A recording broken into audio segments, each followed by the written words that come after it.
नमस्कार दोस्तों। आज की चर्चा का केंद्र बिंदु है हिंदी साहित्य का काल विभाजन और उसका नामकरण। हिंदी साहित्य का काल विभाजन किस रूप में किया गया, उसका नामकरण किस रूप में हुआ, आज की चर्चा का केंद्र बिंदु यही है। वैसे तो किसी भी भाषा या विचारधारा के बारे में ये निर्णय करना कि अमुक काल के बाद या अमुक अवधि के बाद वो भाषा समाप्त हो गई या वो विचारधारा समाप्त हो गई या फिर अमुक तिथि से नई भाषा या नई विचारधारा का प्रारंभ हो गया, ये निर्णय करना कठिन है। भाषा और विचारधारा निरंतर चलने वाली प्रक्रिया है। किसी भी भाषा या विचारधारा का विकास अचानक नहीं होता है। धीरे धीरे वे विकास को प्राप्त करती हैं और धीरे धीरे ही वे विचारधारा या वे भाषा लुप्त होती हैं। ये भाषा और विचारधारा ही साहित्य का निर्माण करती हैं। किसी युग पुरुष से या फिर किसी प्रवृत्ति विशेष से या युगीन घटना से या किसी कारण विशेष से समाज प्रभावित होता है, और जब समाज प्रभावित होता है तो समाज का यह प्रभाव साहित्य पर भी पड़ता है। हिंदी साहित्य के इतिहास में काल विभाजन और नामकरण का आधार क्या है? तो अगर हम आधार की बात करें तो जैसे ऐतिहासिक कालक्रम के अनुसार, जिसमें हम आदिकाल, मध्यकाल, आधुनिक काल ये सब नाम रख सकते हैं। फिर शासन और उसके शासन काल के आधार पर, जैसे एलिजाबेथ युग था, विक्टोरिया युग था, मराठा काल, मुगल काल आदि। फिर अगर बात करें कि लोकनायक या उनके प्रभाव काल के आधार पर, तो जैसे गांधी युग, नेहरू युग आदि। फिर बात आती है साहित्य नेता और उनकी प्रभाव परिधि के आधार पर, जैसे रविंद्र युग, भारतेंदु युग, द्विवेदी युग, प्रसाद युग आदि। एक आधार इसका बनता है राष्ट्रीय, सामाजिक, सांस्कृतिक घटना और आंदोलनों के आधार पर, जैसे स्वातंत्र्योत्तर काल, पुनर्जागरण काल, नवोत्थान काल आदि। साहित्यिक प्रवृत्ति के आधार पर भी काल विभाजन किया गया, जैसे रीतिकाल, छायावाद युग, प्रगतिवाद युग। अब अगर हम बात करें कि किसी भी कालखंड के नामकरण में किन किन बातों का विशेष ध्यान रखना चाहिए, तो बात आती है कि कालखंड का नामकरण उस काल की मूल साहित्य चेतना को प्रतिबिंबित कर सके, यह बात ध्यान रखनी चाहिए।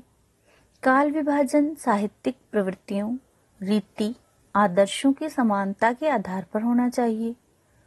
युगों का सीमांकन मूल प्रवृत्तियों के आरंभ और अवसान के अनुसार होना चाहिए, जहां साहित्य के मूल स्वर अथवा मूल चेतना में परिवर्तन परिलक्षित हो सके और नए स्वर या चेतना के उदय के चिन्ह दिखाई पड़े, वहां युग की पूर्व सीमा और जहां वह समाप्त होने लगे वहां उत्तर सीमा माननी चाहिए।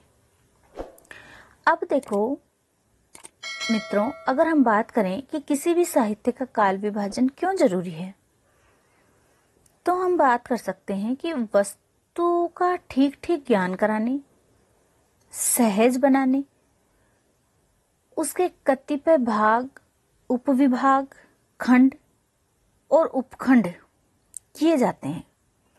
अध्ययन की सुविधा के लिए काल विभाजन जरूरी है। इससे विषय वस्तु की सम्यक जानकारी सैद्धांतिक और व्यवहारिक दोनों ही दृष्टियों से सुसंगत रूप में हो जाती है।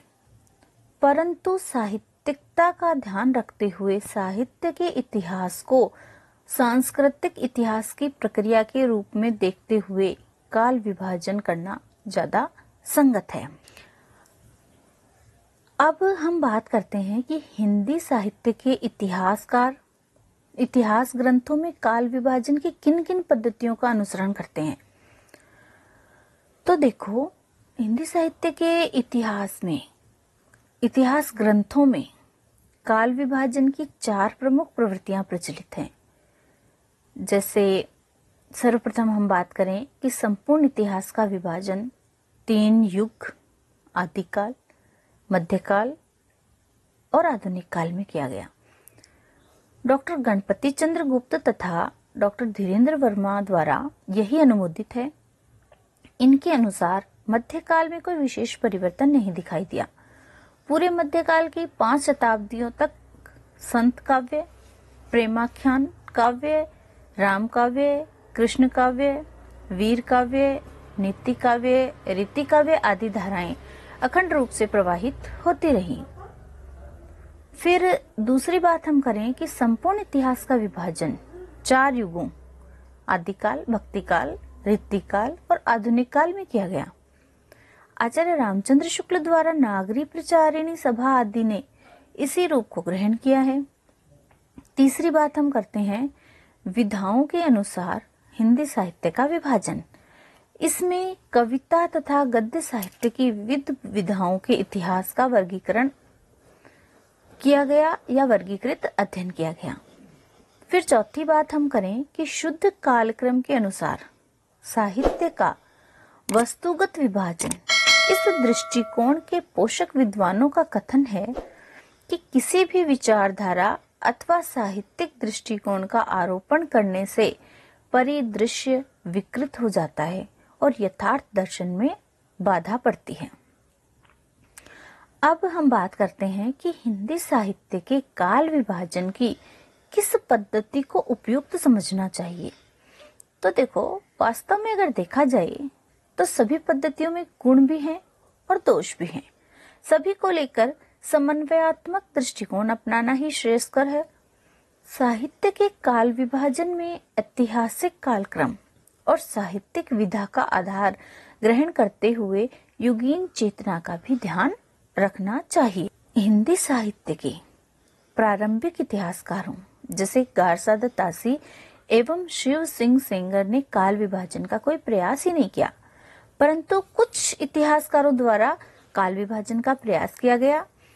जैसे देखो, जॉर्ज ग्रियर्सन का जो काल विभाजन था उसके बारे में हम ये कह सकते हैं कि काल विभाजन के संबंध में सबसे पहला प्रयास जॉर्ज ग्रियर्सन का है। वे काल विभाजन में संपूर्ण सफल तो नहीं हो सके, परंतु उन्होंने यथासंभव काल क्रमानुसार सामग्री को प्रस्तुत करने का प्रयास किया। उनका काल विभाजन निम्न है। सर्वप्रथम उन्होंने कहा चारण काल, जो कि 700 से लेकर 1300 ईस्वी तक का बताया। उसके बाद 15वीं शताब्दी का धार्मिक पुनर्जागरण, फिर जायसी की प्रेम कविता, ब्रिज का कृष्ण संप्रदाय, फिर मुगल दरबार, फिर तुलसीदास, उसके बाद रीति काव्य, फिर तुलसी के अन्य प्रवृत्ति, 18वीं शताब्दी, कंपनी के शासन में हिंदुस्तान और महारानी विक्टोरिया के शासन में हिंदुस्तान। इस प्रकार जॉर्ज ग्रियर्सन द्वारा किया गया यह विभाजन वैज्ञानिक नहीं है, क्योंकि चारण काल के तत्पश्चात वे 15वीं शताब्दी में पहुंच जाते हैं। 14वीं शताब्दी का कहीं उल्लेख नहीं करते। कालों का नामकरण भी सर्वत्र किसी एक आधार पर नहीं है। अलग अलग आधार उन्होंने कालों के नामकरण के लिए लिए। उनके बाद मिश्र बंधुओं का काल विभाजन आता है। मिश्र बंधुओं ने अपनी पुस्तक मिश्र बंधु विनोद, जो कि 1913 में प्रकाशित हुई थी, में काल विभाजन का एक नया प्रयास किया, जो ग्रियर्सन के काल विभाजन से ज्यादा विकसित है। उनका काल विभाजन इस प्रकार है: प्रारंभिक काल या पूर्वारंभिक काल 700 से 1343 ईस्वी तक का उन्होंने माना। उत्तरारंभिक काल 1344 से 1444 विक्रमी तक का माना। प्रारंभिक काल, पूर्वारंभिक काल 700 से लेकर 1343 विक्रमी तक। उत्तरारंभिक काल 1344 से 1444 विक्रमी तक। फिर माध्यमिक काल, माध्यमिक में भी उन्होंने 2 भाग कर दिए। पूर्व माध्यमिक काल 1445 से 1560 विक्रमी और प्रौढ़ माध्यमिक काल 1561 से 1680 विक्रमी। फिर अलंकृत काल, इसमें भी उन्होंने 2 भाग कर दिए। पूर्वालंकृत काल 1681 से लेकर 1790 विक्रमी तक और फिर उत्तरालंकृत काल 1791 से लेकर 1889 विक्रमी तक। फिर उन्होंने कहा परिवर्तन काल, जो कि 1890 से लेकर 1924 विक्रमी और वर्तमान काल 1926 से लेकर अब तक। मिश्र बंधुओं का यह विभाजन सम्यक व स्पष्ट है, परंतु तथ्यों की दृष्टि से इसमें भी अनेक असंगतियां विद्यमान है। उनकी असंगतियां इस प्रकार हैं कि कालखंडों के नामकरण में उन्होंने विभिन्न पद्धतियां अपनाई। गिरिर्सन की भांति 700 से 1300 ईस्वी तक के इस युग को हिंदी साहित्य के साथ संबद्ध कर दिया, जो कि अपभ्रंश का युग है।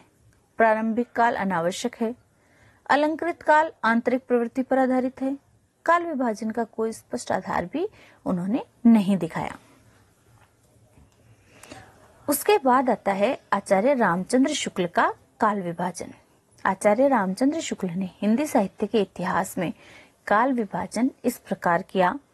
आदि काल या वीरगाथा काल, जो कि संवत 1050 से 1375, पूर्व मध्य काल या भक्ति काल संवत 1375 से 1700 तक, उत्तर मध्य काल या रीति काल संवत 1700 से 1900 तक का, और आधुनिक काल या गद्य काल जो था वो संवत 1900 से लेकर 1984 तक का था।